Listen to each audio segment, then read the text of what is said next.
Why are you playing music?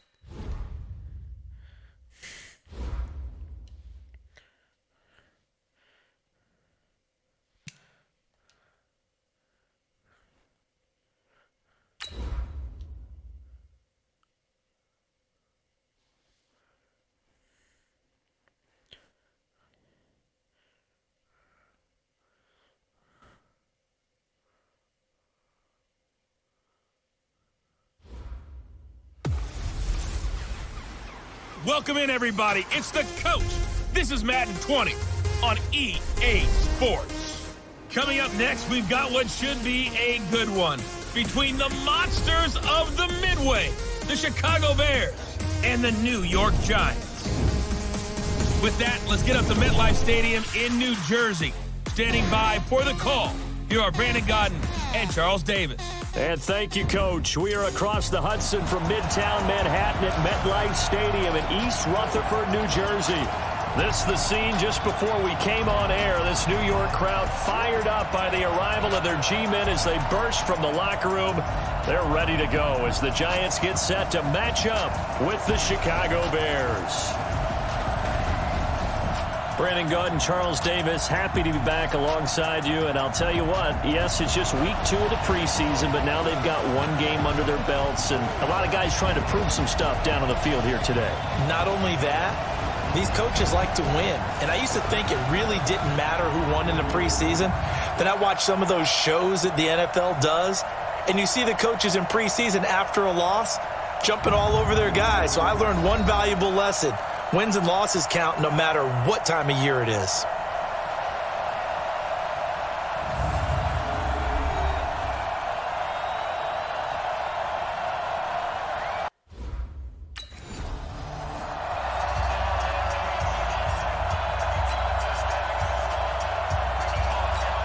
Down, 70, Indy. Let's go, baby. Turn over. Get that ball. Ready? Throwing on first down. Parsons. On the catch, this is Russell Shepard. The 20, 10, and all the way in. Touchdown, New York. Russell Shepard, 75 yards. And the Giants are going to take a first quarter lead. Wow, first play of the game, CD, 75 yards. These people, they haven't even filed in yet from the tailgate lots. Everyone talks about starting out fast. Everyone talks about getting explosive-type plays. That was absolutely a thunderbolt. And on the defensive side, you spent all week scheming, all week preparing, and it seems like it goes right out the window.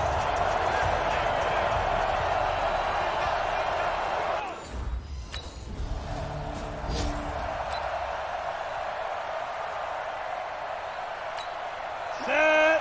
60 Pittsburgh.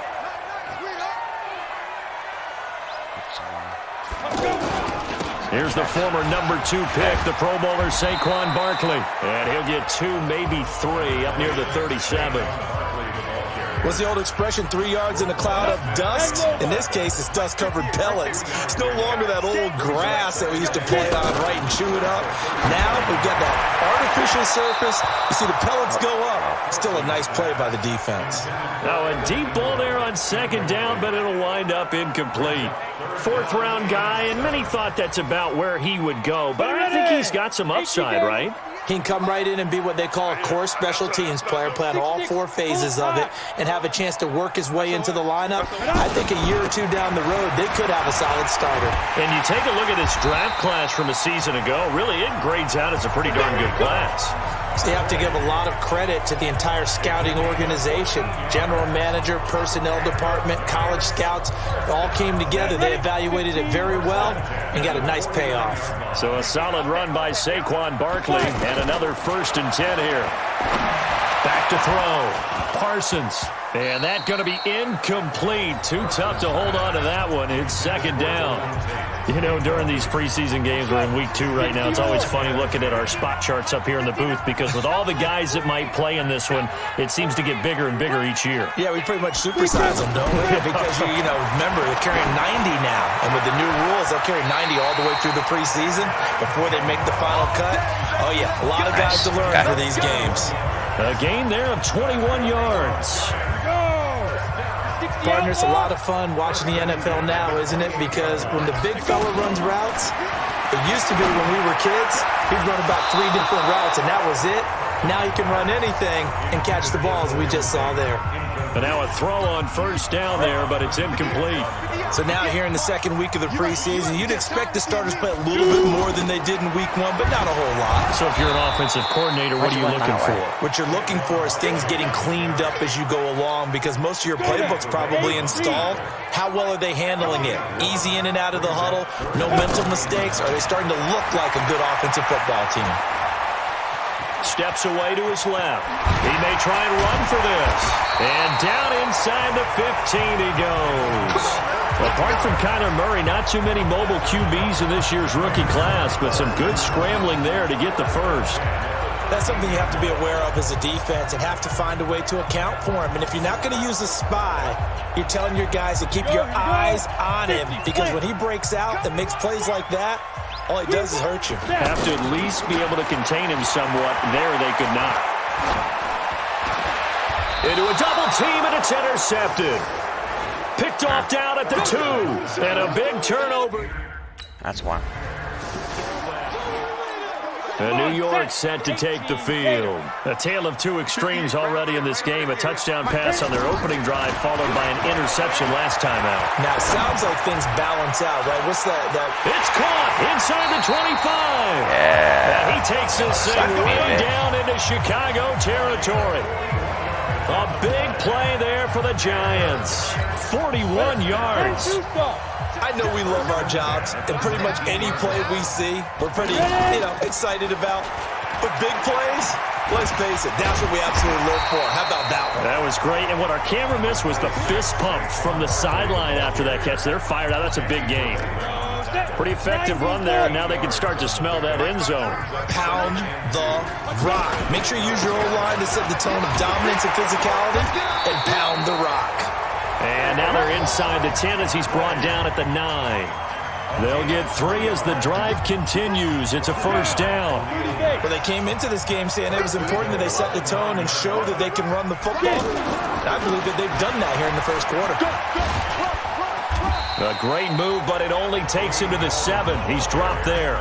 That gets him 3 yards closer here as it brings up 2nd and goal. But that call makes sense because they've been throwing it well on this drive, and once again they show passing formation, showing the shotgun. Then they ran out of it. That's a nice play by them defensively, though, to hold it to a short gain. They'll try again here from the 7 on 2nd and goal. Here's a give to Barkley, and he will take it on in for a giant touchdown. 7 yards on the touchdown run, and the Giants are able to grow their lead. I know we don't talk about it enough, but the intelligence level of the guys up front blocking, the offensive linemen, maybe the smartest guys in football overall. Add in a little bit of athleticism and a whole lot of toughness, you've got a lot to deal with, don't you? That's why the guys in the backfield get...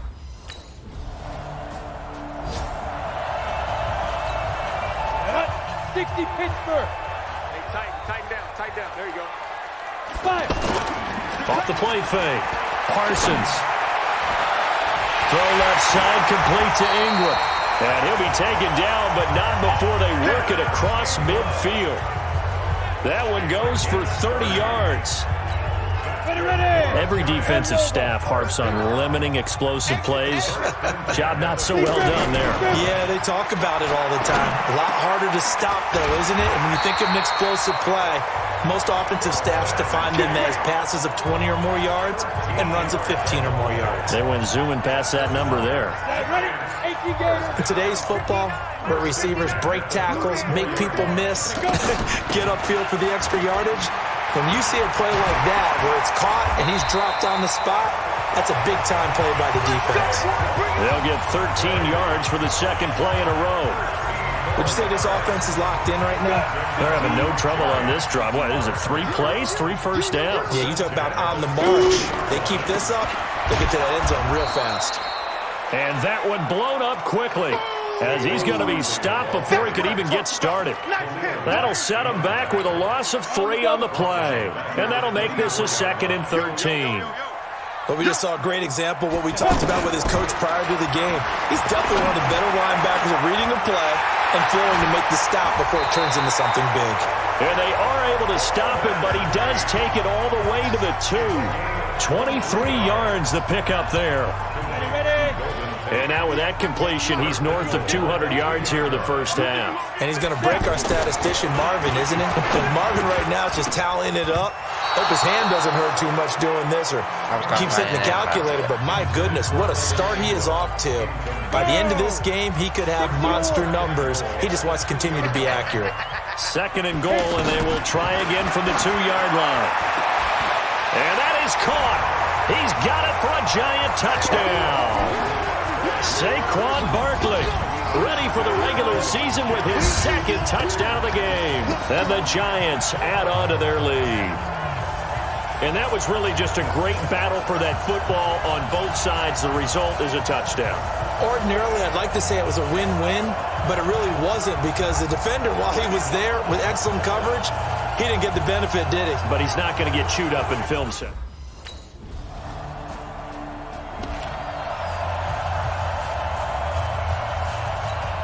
Go now. 60 outlaw. Bandit. Bandit. Ready. On 1st and 10, Parsons.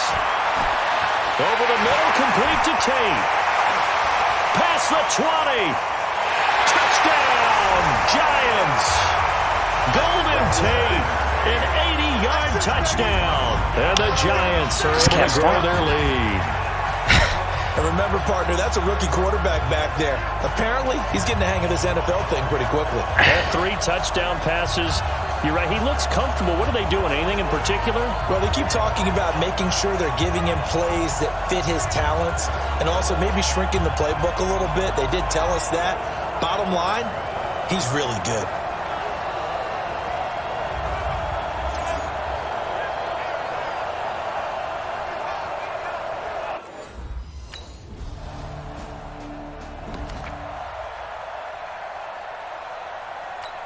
Here we go.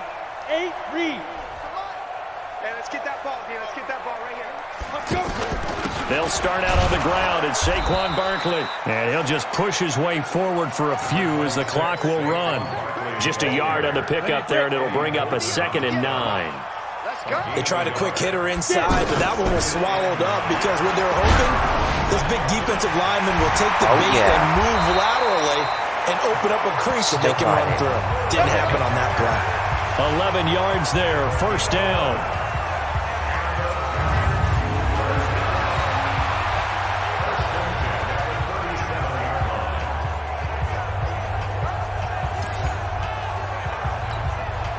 Line of scrimmage, the 37 on 1st and 10. So we reach halftime in what's been a fairly one-sided game so far. As we'll get you down the coast to Orlando for Jonathan Coachman at our EA Sports Halftime Report. Coach. Okay, Brandon, thanks very much. We'll get back to you and Charles in just a minute. Week 2 of the preseason is upon us. We've got 2 more after this one, and then we get it all started as we normally do on the first Thursday after Labor Day. In our game, still a lot to keep an eye on. Guys battling, trying to make a ball club. We'll send it back to 2 guys already.